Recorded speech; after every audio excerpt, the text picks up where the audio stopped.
తాను ఈ లోకము నుండి తండ్రి యొద్దకు వెళ్ళవలసిన గడియ వచ్చినని యేసు బస్కా పండుగకు ముందే ఎరిగినవాడై లోకములోనున్న తన వారిని ప్రేమించి వారిని అంతము వరకు ప్రేమించెను.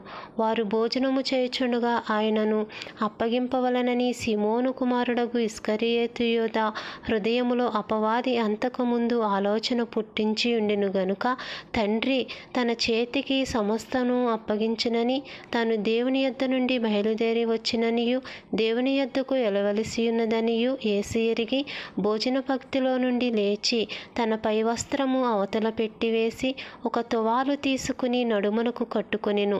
అంతటా పళ్ళెములో నీళ్లు పోసి శిష్యుల పాదములు కడుగుటకును తాను కట్టుకుని ఉన్న తువాలుతో తుడుచుటకును మొదలుపెట్టెను.